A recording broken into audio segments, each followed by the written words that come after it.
they told us the caves were empty, just rock, dust and darkness. But the orders weren't from the military, they came from NASA. That should have been my first warning. Soldiers don't get called to dig in caves for science. We went in heavy, rifles, floodlights, scanners. At first, everything looked normal. Jagged tunnels, dry air, the sound of our boots crunching over loose stone. Then the walls changed. No more rough rock. Smooth veins of silver ran through the stone, pulsing faintly like the beat of a heart. When we touched them, the metal vibrated under our gloves, alive. Deeper down, our lights reflected off structures. Not stalagmites, not stone pillars, perfectly shaped, etched with symbols that bent and twisted when you tried to read them. I remember shining my beam across one of those symbols and feeling something look back. We found the chamber an hour later. It wasn't a cave at all. It was an entrance hall. A ceiling so high our lights barely touched it. Walls curved smooth, black as glass, humming in low tones that rattled my teeth. And in the center, a door. Not carved, not built, grown. Its surface rippled as if it was breathing, waiting. Command told us to hold position until the NASA techs arrived. But as we stood there, rifles shaking in our hands, the door opened. Not outward, not inward, it peeled. And from the darkness inside, something shifted, slow and massive. Something that had been waiting far longer than our kind had walked the earth.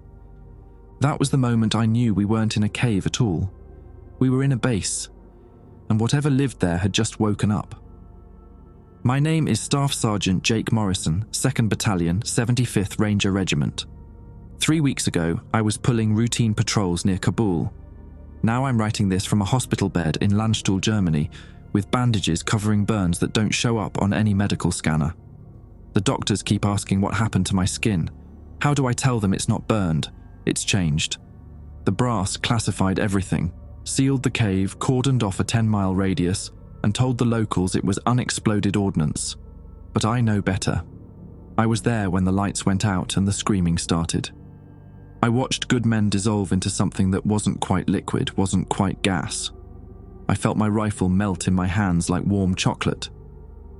They're going to discharge me tomorrow, medical retirement they call it. Full pension, healthcare for life, and a gag order thick enough to choke on. All I have to do is keep my mouth shut about what we found 30 feet below the Spingar Mountains. But keeping quiet won't bring back my squad. It won't erase the sound of that door breathing or stop the dreams where silver veins pulse under my skin. So fuck their orders. You need to know what's down there and before it decides to come up here. Let me back up. Tell you how this shitstorm really started. The mission briefing came down on a Tuesday morning in October. Captain Rodriguez pulled me aside after chow and handed me a folder marked with clearance levels I'd never seen before.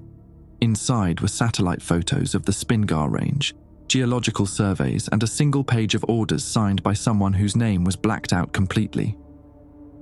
"We're babysitting scientists, Morrison," Rodriguez said, lighting his third cigarette of the day. "NASA wants a look at some caves about 40 clicks northeast of here. Apparently, their satellites picked up some kind of magnetic readings." I flipped through the photos. The caves were nothing special, just holes in limestone cliffs that had been carved by centuries of wind and water. "Since when does NASA give a damn about caves in Afghanistan?" "Since they started paying us triple overtime to ask no questions." Rodriguez stubbed out his cigarette on the concrete wall. "You'll take a 5-man team, in and out in 48 hours. Easy money." Easy money? Christ, if I'd known then what those words would cost us. My team was solid. Corporal Danny Walsh, our demolitions expert, who could make C4 sing lullabies. Private First Class Tommy Nguyen, our comms specialist, always fiddling with radio frequencies like he was tuning a guitar. Sergeant Bill Crawford, sniper and all-around smartass, who'd been collecting Taliban scalps since 2008. And Private Luke Hayes, 19 years old and fresh out of basic, but with reflexes that could thread a needle in a hurricane. We choppered out at 0600, flying low through mountain passes that scraped the helicopter's belly. The landscape below looked like God had taken a blowtorch to the planet, all burnt orange rock and deep shadows that seemed to swallow light whole. The landing zone was a flat stretch of desert about 2 miles from the cave entrance. As we unloaded our gear, I noticed the silence. No wind, no insects. Even our boots seemed muffled against the sand, like the ground was absorbing sound. "Quiet as a graveyard," Walsh muttered, adjusting his pack straps. "Don't be a pussy," Crawford shot back, but his voice carried an edge I'd never heard before. Even he felt it, that wrongness hanging in the air like static before a storm. The hike to the caves took an hour. The terrain was rougher than the satellite photos suggested, all loose scree and hidden crevices that wanted to swallow your ankle. Hayes stumbled twice, cursing under his breath each time. Kid was nervous, and nervous soldiers made mistakes. "Stay sharp," I told him during a water break. "Just rocks and shadows, nothing more." But even as I said it, I knew I was lying. The closer we got to the cave entrance, the more the landscape seemed deliberate. Rocks arranged in patterns that almost made sense. Shadows falling at angles that defied the sun's position. And underneath it all, a vibration so low, I felt it in my bones rather than heard it. The cave mouth was exactly where the GPS said it would be, a black gash in the cliff face about 8 feet high and 12 feet wide. As we approached, our equipment started acting up. Hayes' radio crackled with voices speaking languages that didn't exist. Walsh's digital watch began counting backward. Crawford's rifle scope showed heat signatures where nothing should be warm. "Equipment malfunction," Nguyen reported, tapping his comm unit. "Getting interference on all frequencies." "Solar flares," I said, though I didn't believe it. "Let's move inside before we lose daylight." The tunnel stretched deeper than our flashlight beams could reach. The walls were rough limestone, exactly what you'd expect from water erosion over geological time. But there were inconsistencies. Tool marks that seemed too precise, air currents that flowed against gravity. And every 50 feet or so, deposits of metal I'd never seen before. Not quite silver, not quite steel, but something that seemed to pulse with its own internal rhythm. "Sergeant," Hayes whispered, running his gloved fingers along one of the metal veins, "this stuff's warm." He was right. Through my tactical gloves, I could feel heat radiating from the metal, along with a vibration that made my fingertips tingle. When I pressed my ear against the wall, I heard something that shouldn't exist. The sound of circulation, like blood flowing through massive arteries. "Just geological activity," I said, but my voice came out strained. "Underground thermal vents." Crawford laughed, but there was no humour in it. "Since when do thermal vents pulse in rhythm, Sarge?" He was right, and we all knew it. The vibrations weren't random. They followed a pattern, 3 quick pulses, followed by 2 long ones, then silence for exactly 7 seconds before repeating. Like a code, like a heartbeat, like something massive, sleeping just beyond the reach of our lights. We'd been walking for 20 minutes when Hayes found the first pillar. "Holy shit," he breathed, and his voice echoed strangely in the tunnel ahead. We rounded a bend and stepped into a chamber that shouldn't exist. Our lights revealed smooth walls stretching up into darkness, and in the center, a column of the same pulsing metal we'd been seeing in the walls. But this wasn't a vein or deposit, this was architecture, perfect geometry, deliberate design, and carved into its surface, symbols that hurt to look at directly.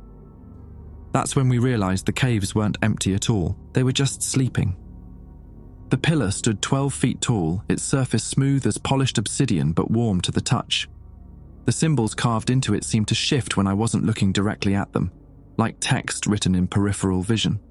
Walsh approached it first, his demolitions training making him naturally curious about anything that might explode.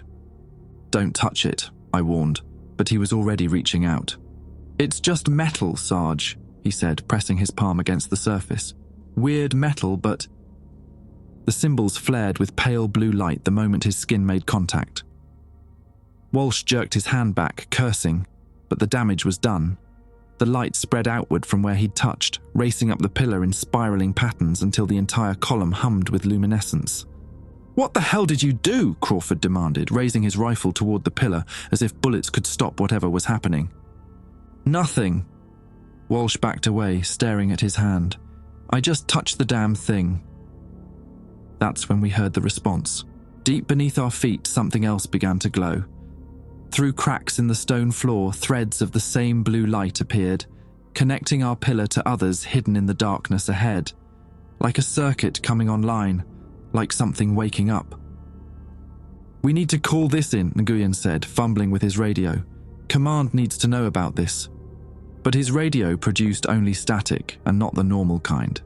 This static had patterns, rhythms that almost sounded like voices. As he adjusted the frequency, the voices became clearer, not speaking English, not speaking any human language, but somehow I understood fragments.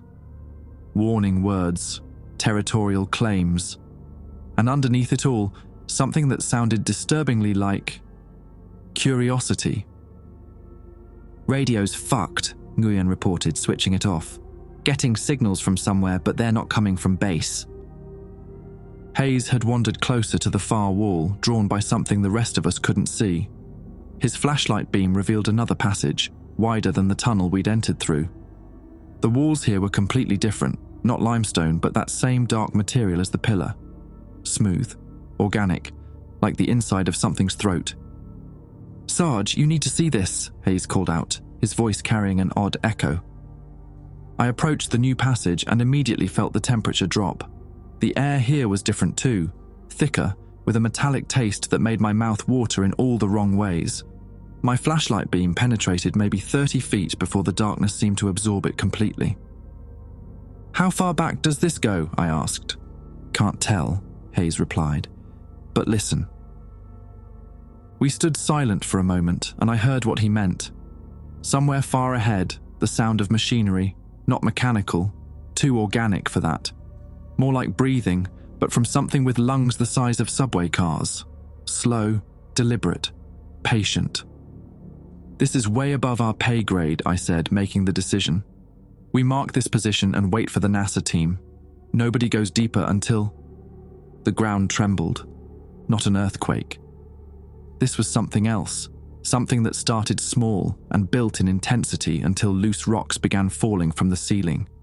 The blue light in the pillars pulsed faster, and the mechanical breathing sound grew louder. "Movement!" Crawford shouted, dropping to one knee and sighting down his rifle scope. "Something big, coming up the passage!"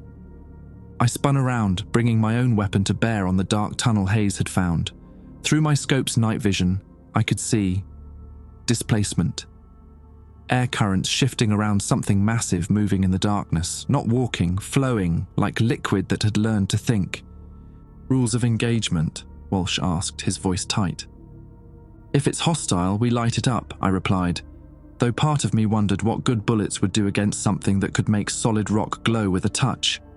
The breathing sound grew closer, and with it came a new sensation. Pressure in my head, like diving too deep in a swimming pool. My vision started to blur around the edges, and I could taste copper pennies on my tongue. "Something's wrong," Nguyen gasped, dropping his rifle and pressing his palms against his temples. "Feel like my skull's gonna crack open." Hayes was backing away from the passage, his flashlight beam shaking violently. "It's not coming up," he said, voice barely above a whisper. "It's coming down. From above." I looked up. The ceiling had changed. What had been solid rock 30 seconds ago was now translucent, like looking through dark water. And beyond it, something vast was descending. Not falling, moving with purpose, with intelligence. I could make out appendages that weren't quite tentacles, weren't quite arms. A form that suggested geometry my brain refused to process completely. "Fall back," I ordered. "Everyone out now." But as we turned to retreat, the original tunnel had changed too. The limestone walls were shifting, flowing like wet clay, sealing themselves. The blue veins of metal were spreading, turning the cave into something else, something alive. "The exit's closing!" Crawford yelled, sprinting toward the narrowing passage. We ran. 5 trained soldiers, reduced to panicked animals fleeing something our minds couldn't fully grasp. The tunnel walls continued their transformation as we passed, rock becoming that smooth, organic material. The air grew thick and humid, like breathing inside a mouth. Behind us, the breathing sound had evolved into something else. Communication. Complex patterns of exhalation and inhalation that carried meaning I didn't want to understand. and underneath it, a new sound. Footsteps, if you could call them that.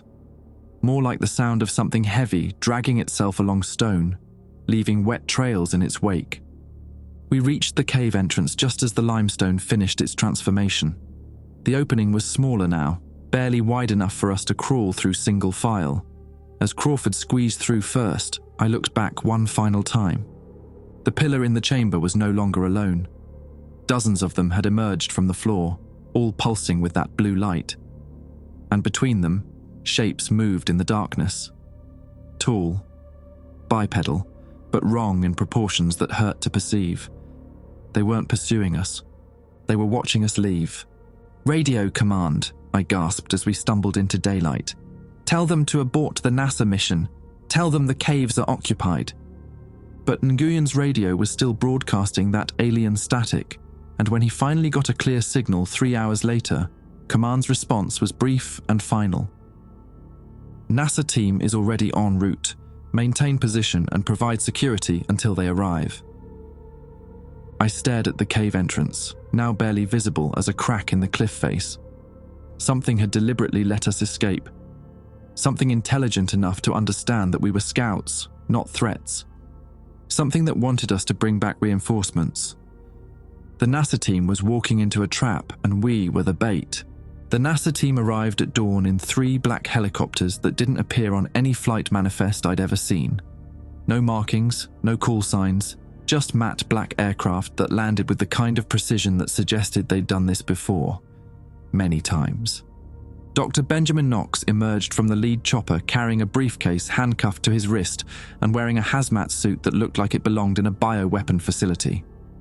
His team consisted of 4 other scientists, all similarly equipped, plus a security detail of contractors who made my rangers look like Boy Scouts. "Sergeant Morrison?" Knox approached our position, his voice muffled by the suit's filtration system. "I understand you've had some unusual encounters in the cave system." "Unusual doesn't begin to cover it, Doc," I replied. "That place is occupied. You need to turn around and go home." Knox exchanged glances with his lead contractor, a mountain of muscle named Vincent Kowalski, who carried enough firepower to level a city block. "I'm afraid that's not possible. We have authorization from the highest levels to proceed with this investigation."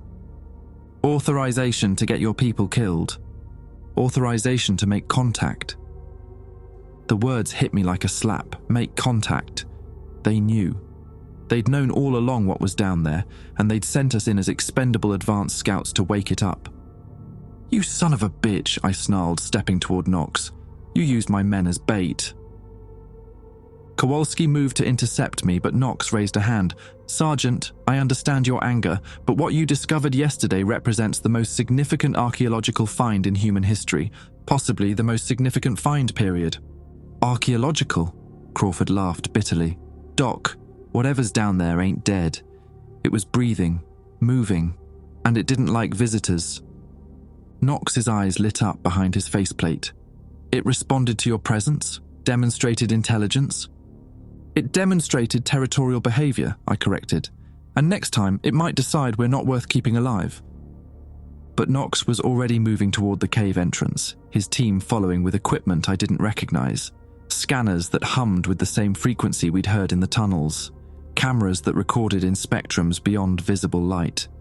And something that looked like a communication device. All antennas and crystalline components that hurt to look at directly. "We're going in," Knox announced. "Sergeant Morrison, your team will provide perimeter security." "Like hell," I shot back. "My men have been through enough. We're pulling back to base." Kowalski stepped forward, his hand resting on his sidearm. "I'm afraid that's not an option, Sergeant. This is now a classified operation. You and your team are confined to this location until mission completion." The threat was clear. We'd seen too much to be allowed to leave. My rangers understood it too. I could see it in their faces, the way their hands drifted toward their weapons. We were prisoners now, witnesses to something that officially didn't exist. Knox's team disappeared into the cave entrance, which had grown larger overnight. Not naturally larger, deliberately larger, like something inside had been remodeling. The smooth, organic walls were visible even from the entrance now, pulsing with that blue bioluminescence we'd seen on the pillars. For 2 hours, we heard nothing but static on their comm channel. Then Knox's voice crackled through, filled with an excitement that made my skin crawl. Base camp, this is incredible. The architecture down here, it's not terrestrial. Repeat, not terrestrial. We're documenting structures that predate human civilization by millions of years. Doc, you need to get out of there, I radioed back. Whatever you're looking at, it's not inactive. On the contrary, Sergeant, we're receiving responses to our communication attempts. Structured responses, mathematical progressions, prime number sequences. It's trying to establish a dialogue. Through my binoculars, I could see the cave entrance beginning to change again. The opening was widening, and tendrils of that blue light were starting to emerge, feeling along the cliff face like fingers exploring unfamiliar territory. Movement at the cave mouth, Hayes reported from his observation post. Something's coming up. But it wasn't the NASA team. The first thing to emerge was an appendage, not an arm, not a tentacle, but something that combined the worst aspects of both. It was the color of old bone, covered in what looked like sensory organs that tracked our movements with unblinking attention. The appendage extended maybe 20 feet from the cave entrance before stopping, tasting the air with microscopic cilia that made my vision blur when I tried to focus on them. Jesus Christ, Walsh whispered. What the hell is that thing? More appendages followed, different sizes and configurations, but all sharing that same bone-white coloration and disturbing intelligence. They moved with purpose, mapping the terrain around the cave entrance, placing what looked like metallic devices in strategic locations. They're setting up a perimeter, Crawford observed, adjusting his scope, like they're planning to stay. That's when Knox's voice came through the radio again, but different now. Calmer. Too calm. Base camp, we've established successful communication. The inhabitants are peaceful. They're sharing knowledge. Mathematical concepts we've never seen before. Scientific principles that could revolutionize human understanding of physics. Doc, get your ass out of there, I ordered. That's not excitement in your voice. That's something else. I understand your concern, Sergeant, but we're perfectly safe.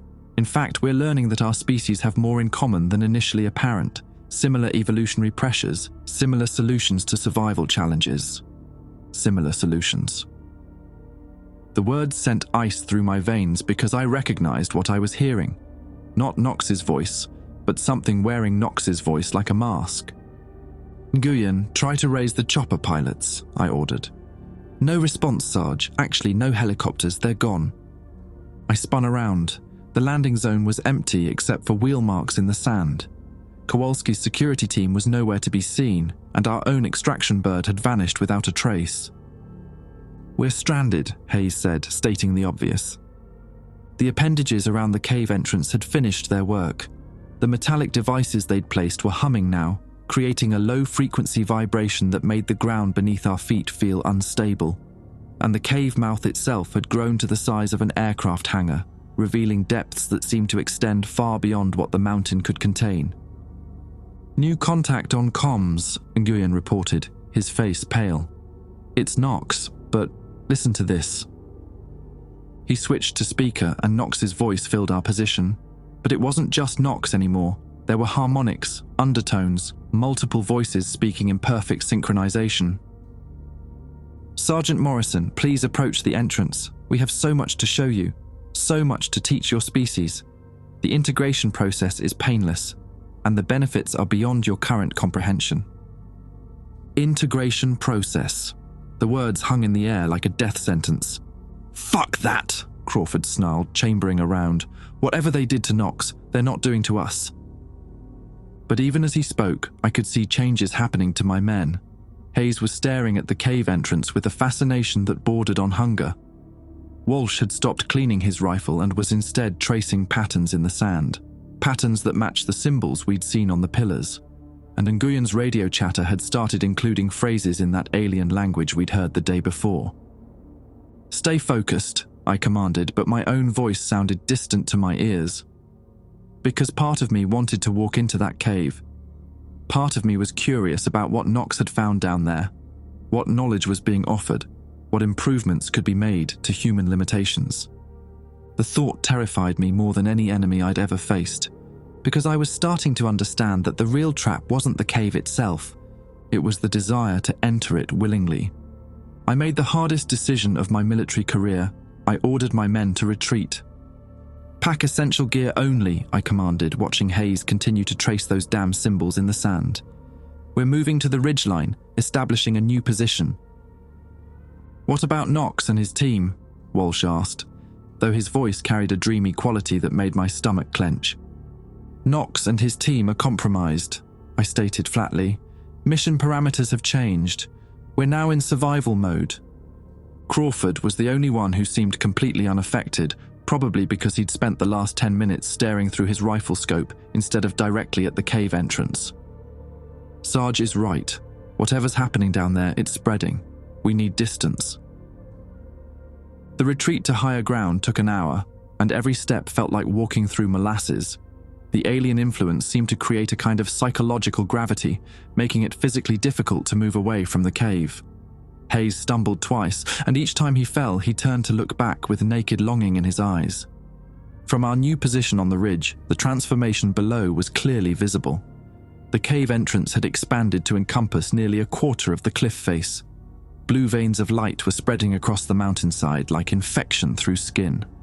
And the air itself seemed different, thicker, more humid, carrying scents of ozone and something organic that reminded me of overripe fruit. "Movement in the valley," Crawford reported, adjusting his scope. "Hostiles approaching from the south." I borrowed his rifle and looked for myself. A convoy of vehicles was making its way up the mountain road, military transports, but not American. The markings were Soviet era, though the vehicles looked far too advanced for anything built in the 1980s. As they got closer, I could see they weren't entirely metallic. Organic components had been grafted onto the chassis, pulsing with that same blue bioluminescence. "Taliban?" Nguyen asked, though he sounded hopeful rather than concerned.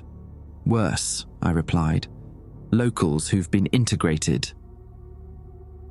The convoy stopped at the original cave entrance, and figures emerged from the vehicles. They had been human once, I could tell from their basic bipedal structure and clothing remnants, but they'd been changed. Elongated limbs, additional joints, and something that might have been sensory organs sprouting from their skulls. They moved with perfect coordination, like individual cells in a larger organism. "How long has this been going on?" Walsh whispered. "How long have they been down there, changing people?" Before I could answer, Knox's voice crackled through our radio again. But this time, it wasn't alone. Multiple voices spoke in harmony, creating a sound that bypassed my ears and resonated directly in my bones. "Sergeant Morrison, you're causing unnecessary distress to your team. The integration process eliminates fear, pain, and uncertainty. Your men are suffering because you're denying them peace." I looked at my soldiers. Hayes was openly weeping, tears streaming down his face as he stared at the cave entrance. Walsh had stopped responding to direct orders and was instead humming a tune that made my teeth hurt. Even Nguyen was showing signs of breakdown, rocking back and forth while his radio crackled with alien transmissions. Only Crawford remained focused, and I suspected it was because he'd been half-deaf since an IED explosion in Kandahar. The alien influence seemed to work primarily through sound and direct visual contact. "Crawford," I said quietly, "I need you to take point. Eyes on the horizon, not on the cave. Can you do that?" He nodded grimly. "What's the plan, Sarge?"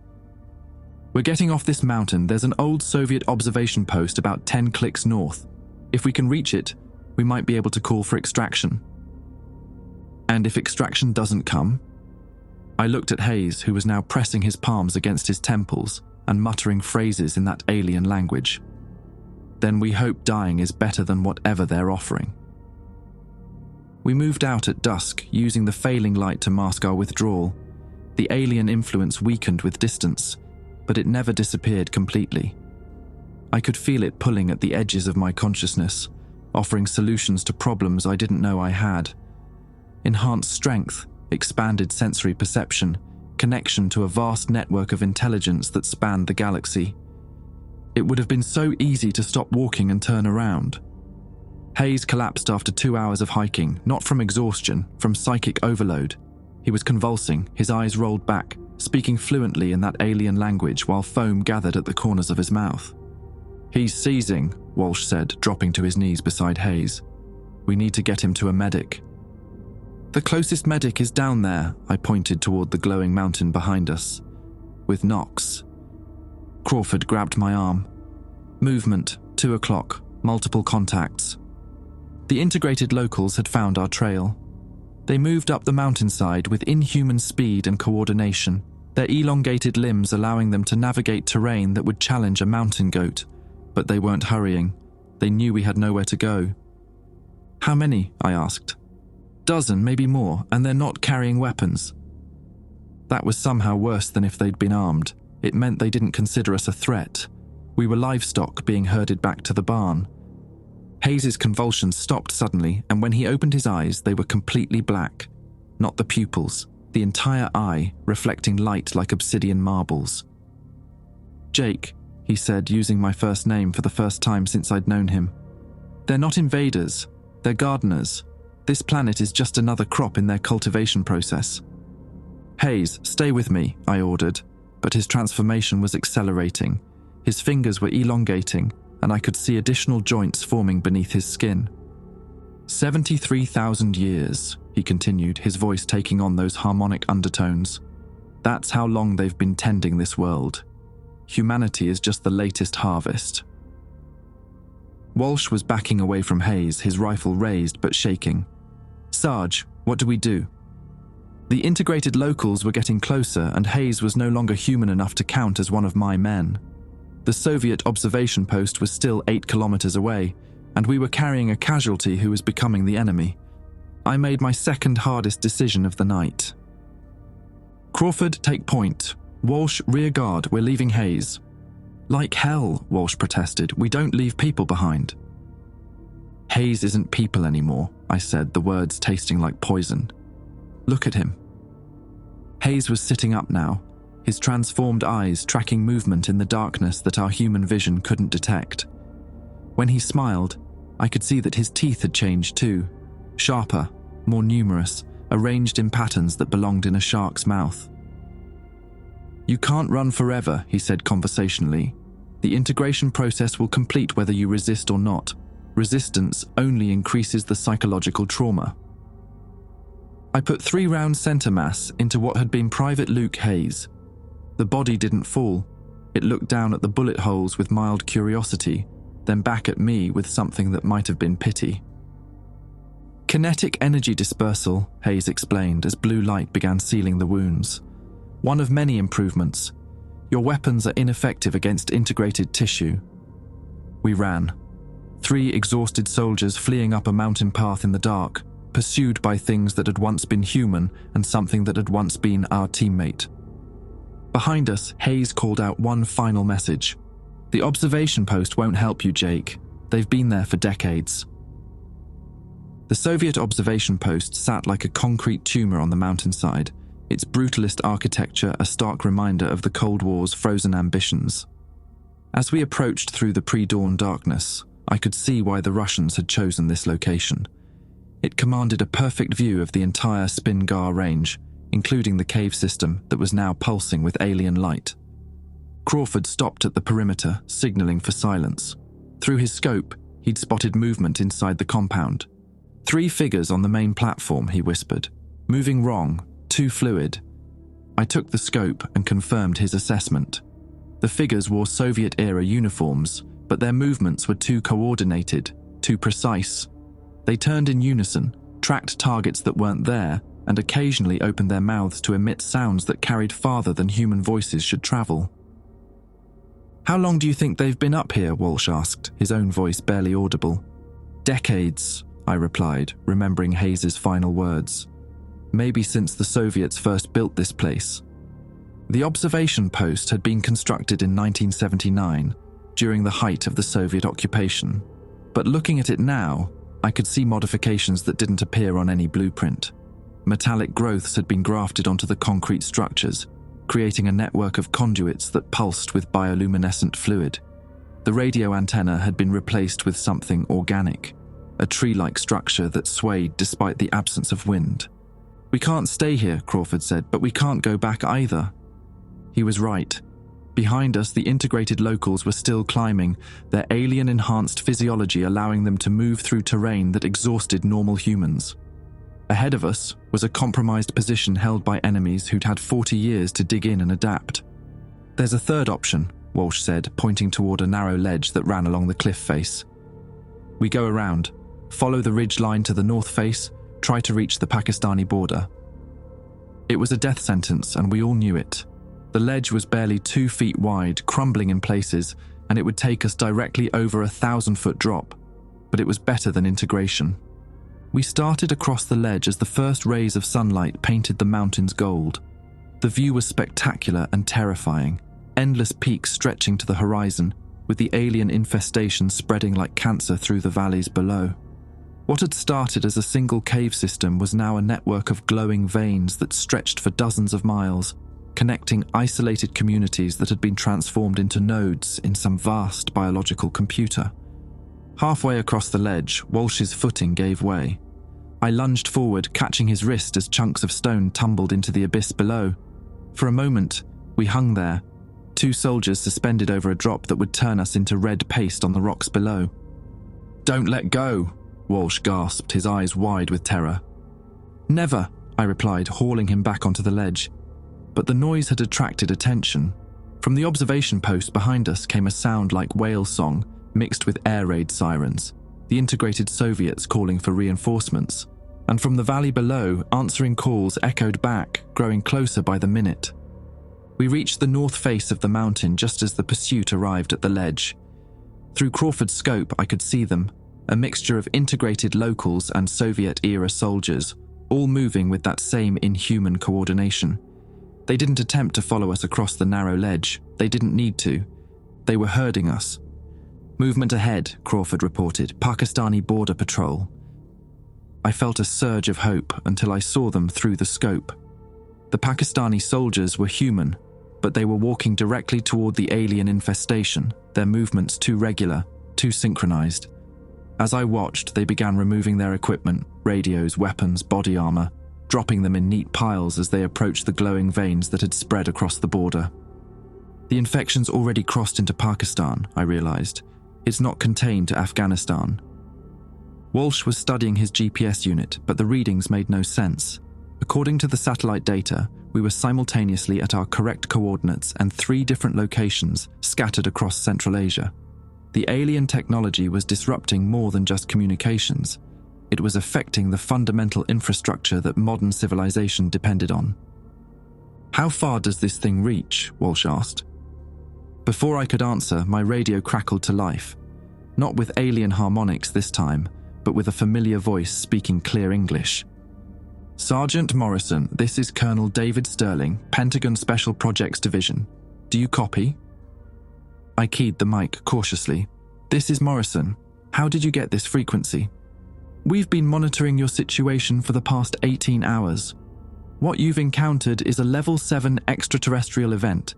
You are now part of a classified containment protocol." "Containment?" I laughed bitterly. "Colonel, this thing has spread across 2 countries. Whatever containment you're planning, it's too fucking late."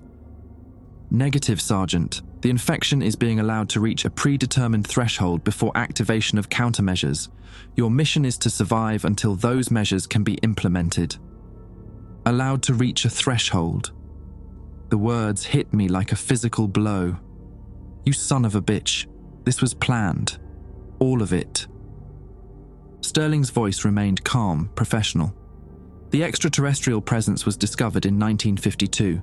Since then, we've been preparing for this exact scenario. The cave system in the Spingar Mountains was identified as a primary emergence point. Your team's mission was to trigger the awakening phase. You used us as bait to wake up something that's been sleeping for 70,000 years. 73,000, actually. And yes, the alien gardeners follow predictable patterns. They emerge, integrate local populations, and then enter a dormancy period while their biological computers process human genetic data. We've been waiting for them to surface so we can study their technology.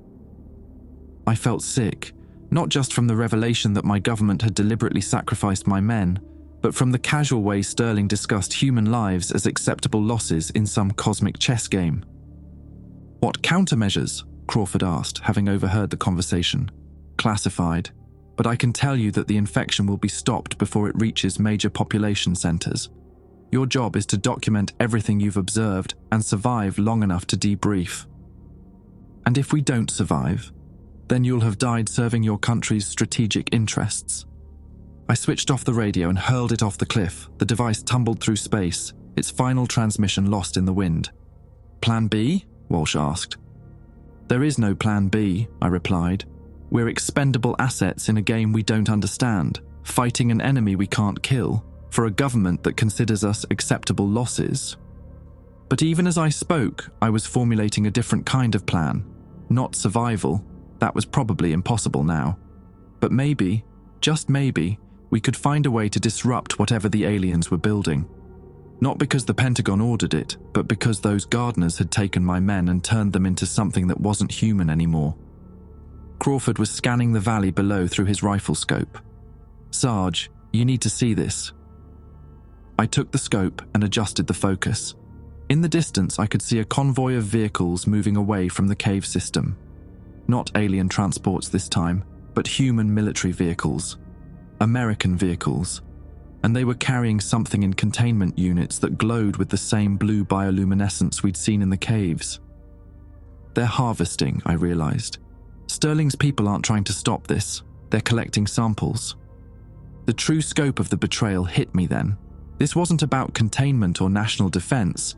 It was about reverse engineering alien technology, regardless of the human cost. My government was willing to let entire populations be integrated if it meant gaining access to 70,000-year-old biotechnology. From the valley below came a new sound, not the harmonic calls of the integrated humans, but something deeper, more primal. The gardeners themselves were waking up fully, emerging from depths that predated human civilization. And somewhere in those depths, what remained of my squad was being processed into something that would serve the needs of an intelligence older than recorded history. I made my third hard decision of this nightmare. We weren't going to run anymore. We were going back into that cave. The descent back to the cave system took 6 hours, and every step felt like walking toward our own execution. But dying on our feet was better than living on our knees as integrated slaves to some cosmic farming operation.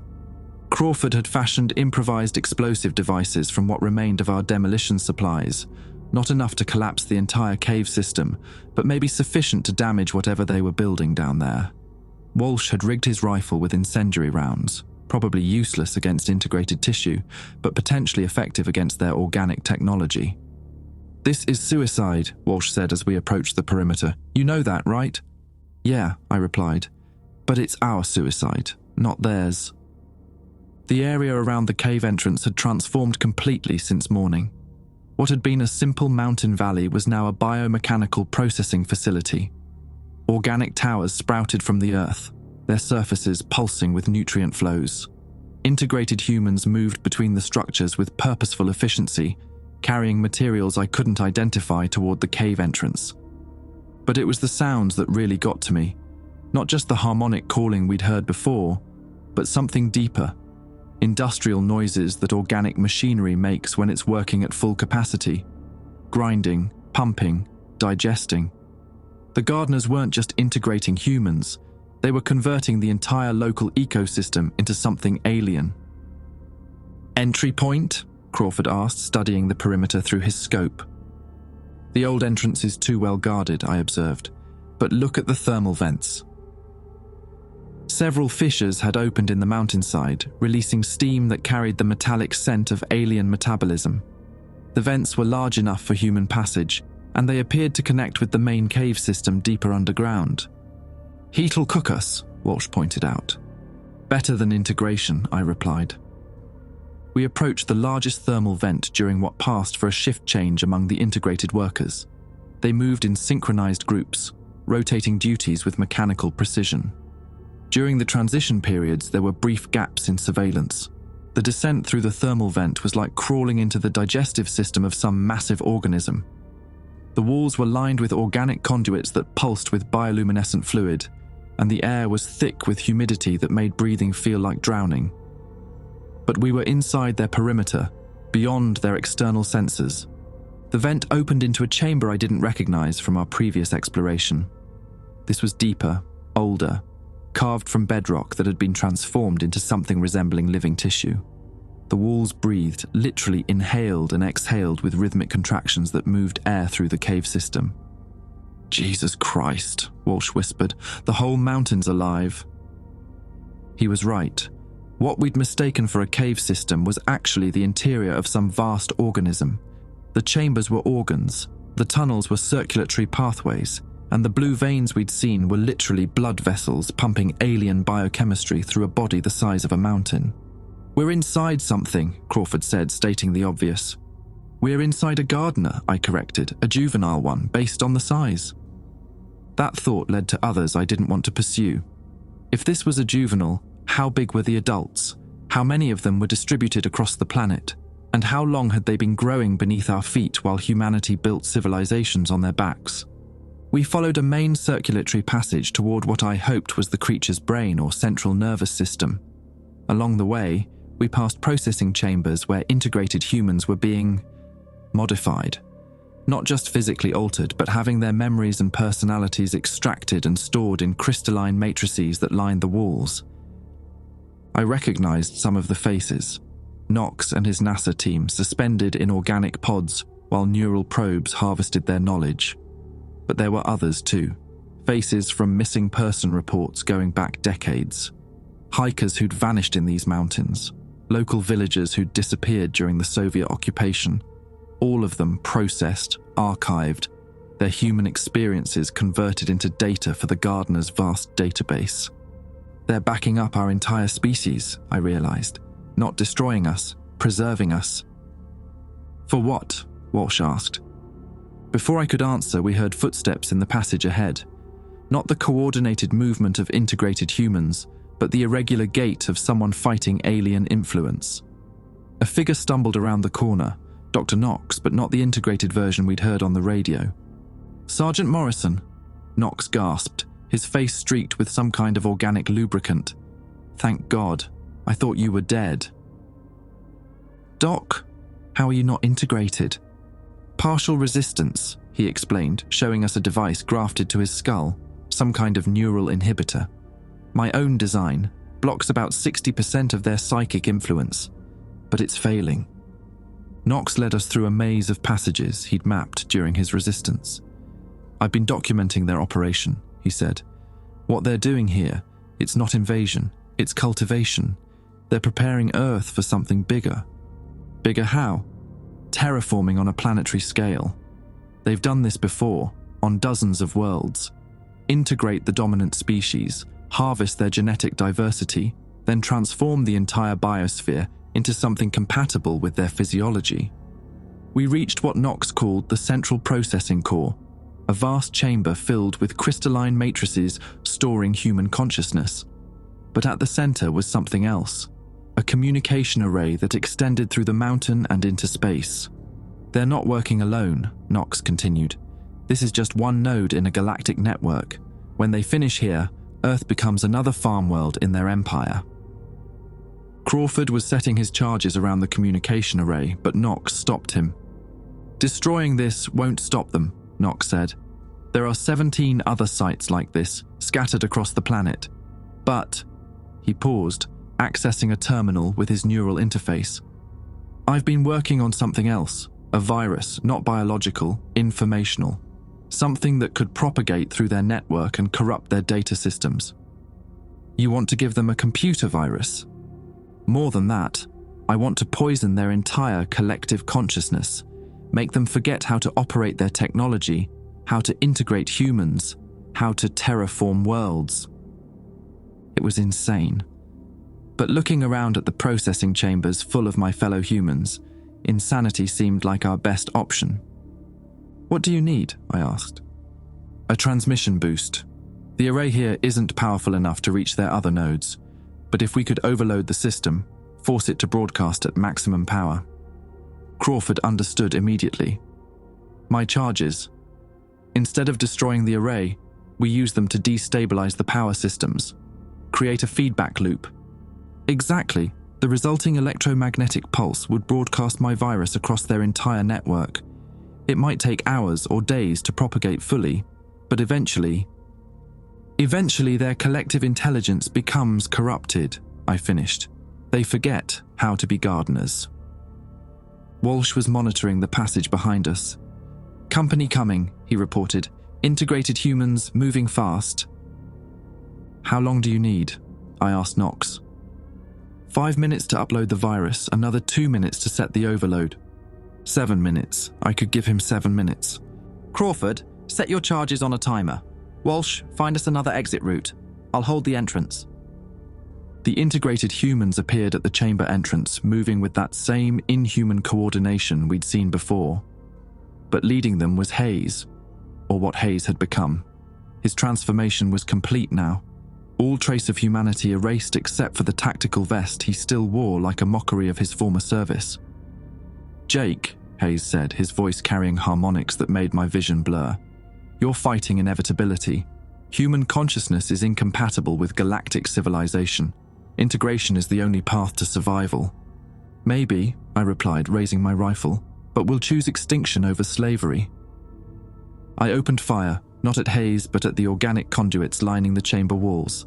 The bioluminescent fluid sprayed across the room, and the mountain creature, the gardener, screamed. Not audibly, but psychically, a sound that felt like having my skull cracked open with a sledgehammer. The distraction gave Knox the time he needed. His virus uploaded successfully, and Crawford's charges were armed and counting down. "Time to go," I shouted over the creature's psychic screaming.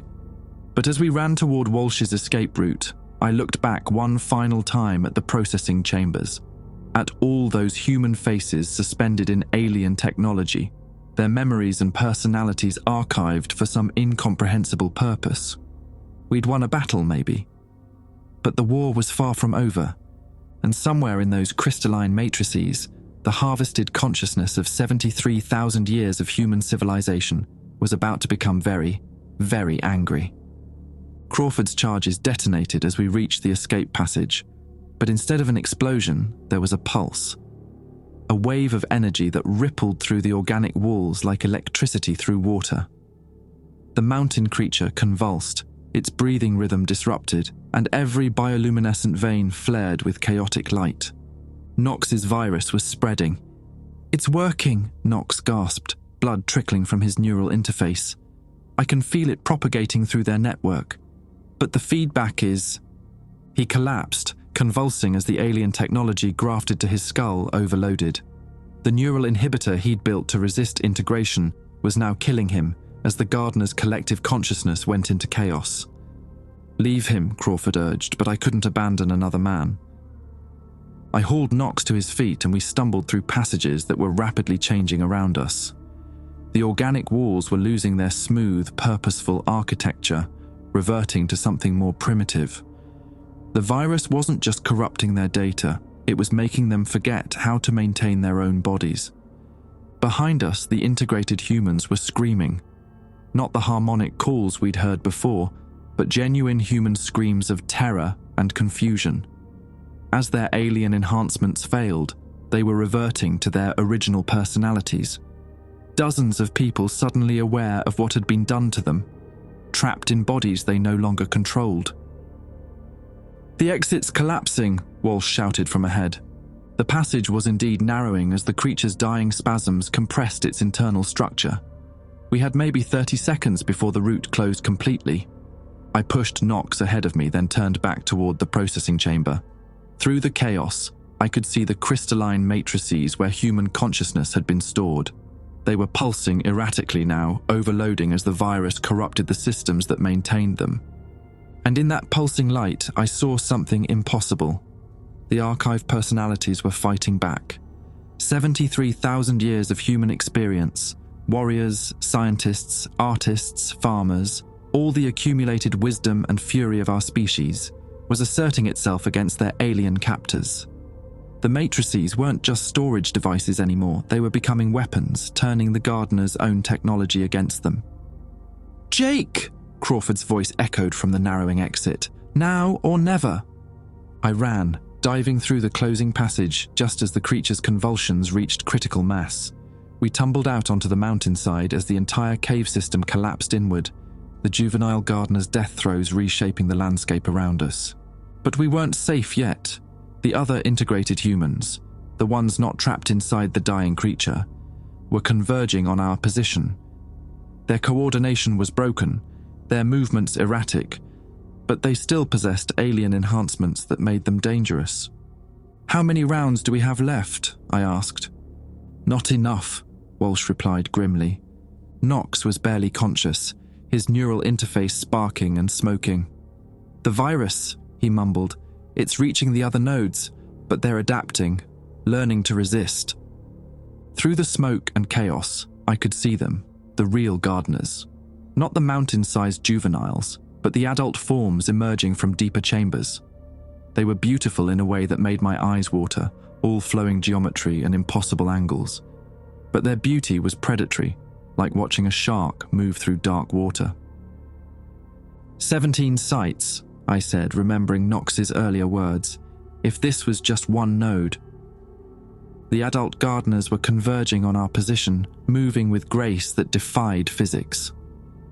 As they approached, the surviving integrated humans fell to their knees in worship. But something was wrong with the aliens' movements. Subtle glitches that suggested Knox's virus was affecting them too. "The archived consciousness," Knox whispered, his voice barely audible. "It's not just corrupting their data, it's asserting dominance, human will versus alien intellect." One of the adult gardeners reached us first, its form shifting between solid matter and pure energy. When it spoke, the voice came from inside my head, bypassing my ears entirely. "You have caused significant damage to our cultivation project." "Good," I replied out loud. "That was the point. Your species' resistance was anticipated. It is why we preserve your essential patterns before integration. But this infection was not foreseen." The gardener's form flickered, and for a moment I could see through its alien beauty to something else underneath: fear. For the first time in 73,000 years, these cosmic farmers had encountered something they couldn't control.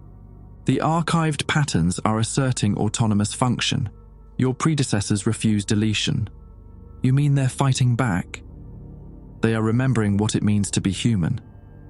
The implications hit me like a physical blow. Every person who had ever been processed by the gardeners, everyone whose consciousness had been archived over millennia of cultivation, was still there, trapped in their crystalline matrices. And now, thanks to Knox's virus, they were waking up angry. The mountainside around us began to crack as underground structures collapsed. The gardener facing us was struggling to maintain cohesion as conflicting programming tore through its consciousness. "We require immediate cessation of the viral propagation."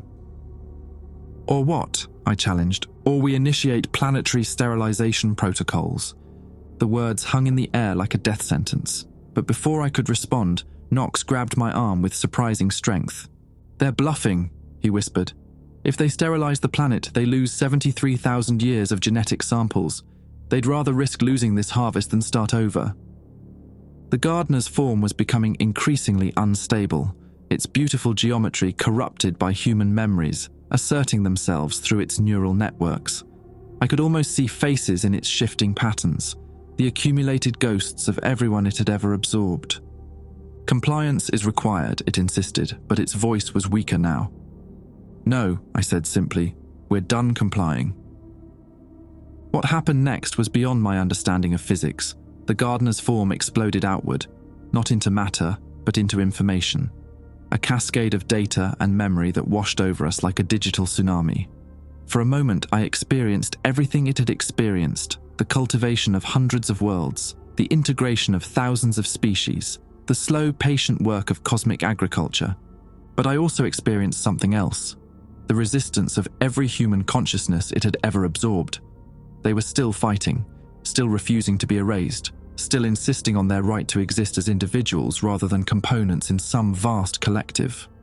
The other adult gardeners were approaching now, but they moved uncertainly, their forms flickering as the virus spread through their network. Some collapsed entirely, their matter dispersing into quantum foam. Others began transforming, their alien geometries twisted by human memories into shapes that resembled the people they had absorbed. "It's working," Walsh said in amazement. "They're losing control." But victory came with a cost. The landscape around us was becoming increasingly unstable as the gardener's terraforming technology malfunctioned. Gravity fluctuated wildly, causing rocks to fall upward before crashing down again.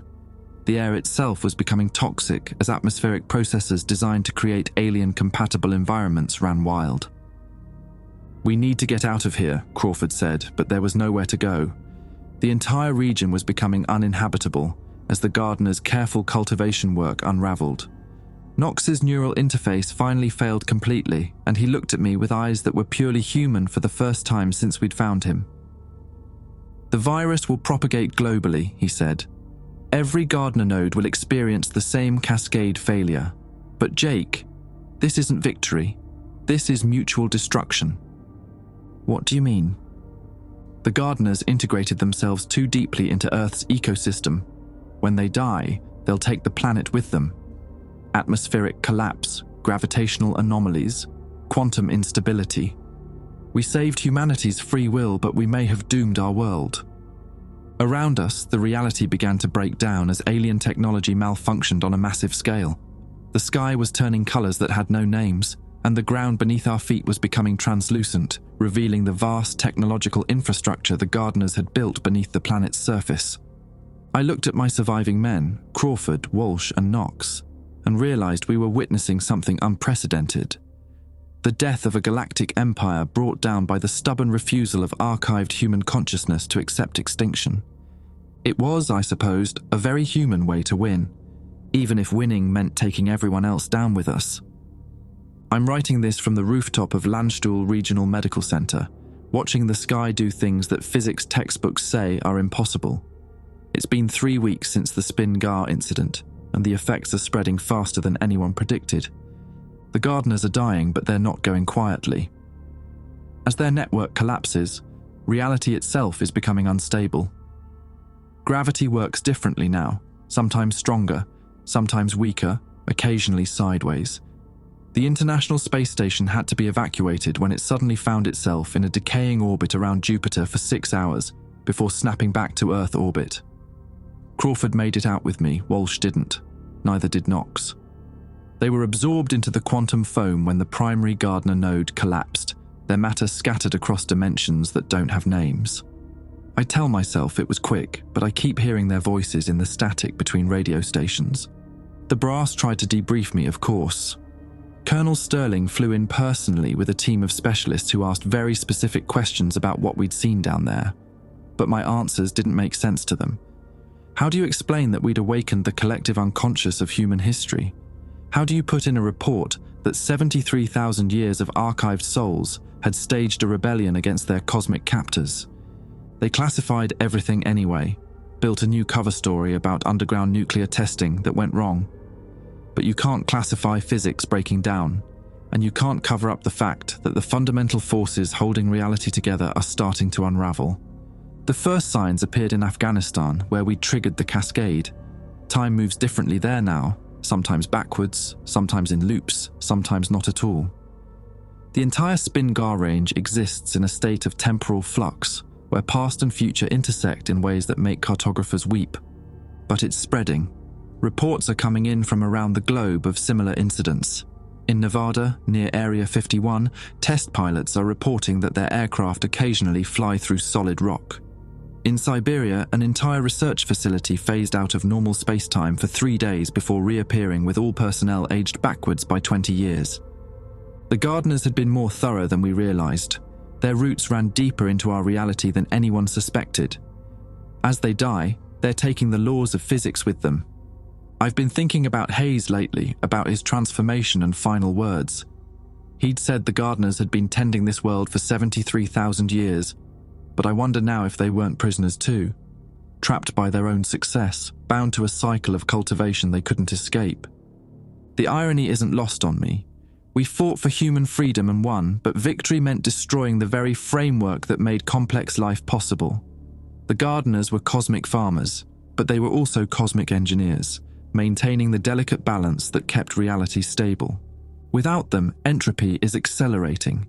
The universe is remembering how to be chaotic. Crawford visits sometimes. We don't talk much about what happened down there, but we both know what's coming. The quantum dissolution will reach critical mass within months, maybe weeks. Reality will collapse into something simpler, more fundamental. Something that doesn't require careful maintenance. I've stopped taking my medication. The burns on my skin, the ones that don't show up on medical scanners, have started to pulse in rhythm with the failing laws of physics. Sometimes I think I can hear voices in that pulsing fragments of the archived consciousness we helped liberate. They're thanking us, I think, for choosing extinction over slavery, for proving that humans would rather break the universe than surrender their freedom. Outside my window, the stars are going out one by one, winking out of existence as the cosmic infrastructure collapses. But they're not disappearing randomly. They're spelling out words in languages that predate human speech. Messages from the dying gardeners to whatever intelligence might inherit this broken cosmos. I can read them now somehow. The burns on my skin have taught me their script. The last message, burning bright against the dying sky, is simple. They chose well.